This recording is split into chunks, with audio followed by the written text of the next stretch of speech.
There's a story that's been woven into the very fabric of time. And it isn't just a myth or some dusty tale from an old book.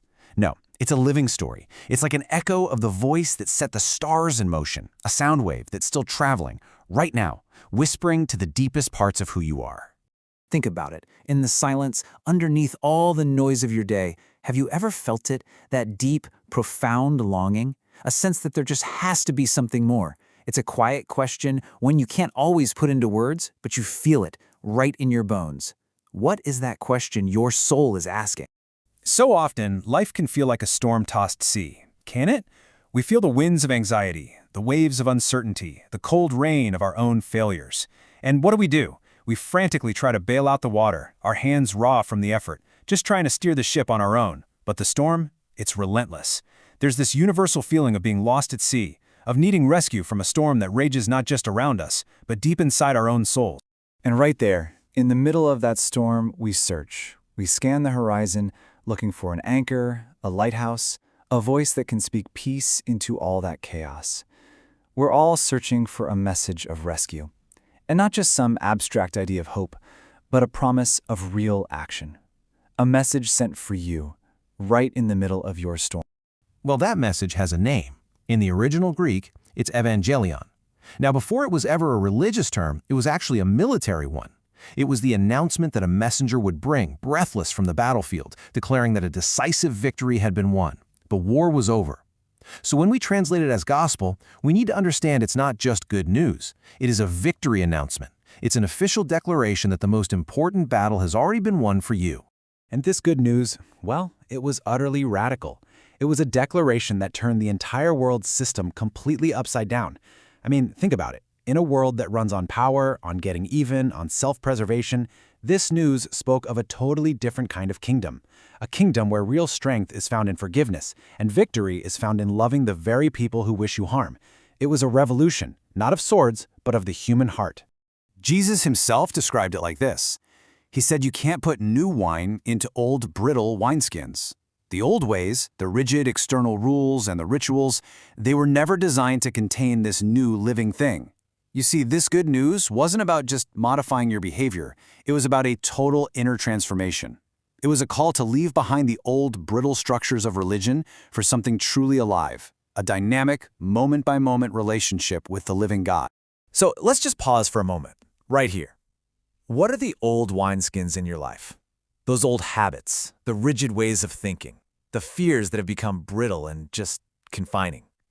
What are the things that simply cannot contain the new life, the new hope that's being offered to you right now?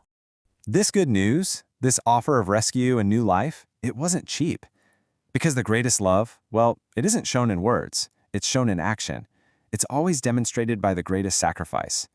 In this divine rescue, this plan to break the chains of our inner storm, it required the ultimate price to be paid.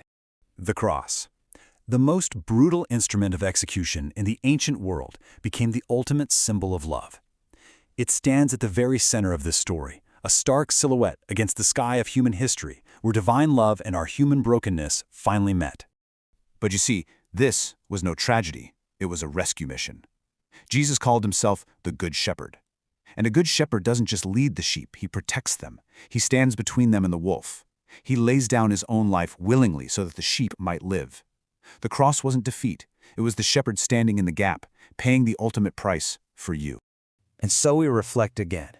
What is the weight you're carrying right now? The guilt, the regret, that secret you believe no one could ever forgive. What is the burden that just feels too heavy for you to bear? The message of the cross is that you are never ever meant to carry it alone. It was carried for you. For 3 days, a heavy silence fell over the world. It seemed like hope was buried in a borrowed tomb. It looked like the greatest love had been silenced by the greatest hate. The good news was dead. Or so it seemed. But the story was not over. Because on the third day, an earth-shattering reality dawned. The stone, the one meant to seal death in, was rolled away. The grave clothes, they just lay there, empty. Death itself had been defeated. The rescue mission was a success. Of course, the powers of the world immediately tried to contain this truth. The guards at the tomb were paid a lot of money to spread a lie, to say the disciples had stolen the body. But you can't bribe the truth into silence. A story like this, a power like this, it couldn't be contained. The empty tomb was the ultimate confirmation. Love is, and always will be, stronger than death. And this, right here, this is the most crucial point of all. The gospel is not a history lesson about something that happened 2,000 years ago. It is a living story. The same power that rolled that stone away is alive and available to you right here, right now. It is an invitation for you to step into a narrative that is still being written, and it has a page reserved just for you. So how does your chapter begin? Well, it starts simply. It starts by recognizing the storm and that longing inside, by choosing to open your heart and truly hear the good news of your rescue, by receiving the sacrificial love shown on the cross, not as some historical fact, but as a personal gift. And then finally by beginning to live out your part of this grand unfolding story. So, the good news has been announced. The victory has been won. The invitation has been extended. This living story is now intersecting with yours. And the only question that's left is the one that only you can answer. How will you write your chapter?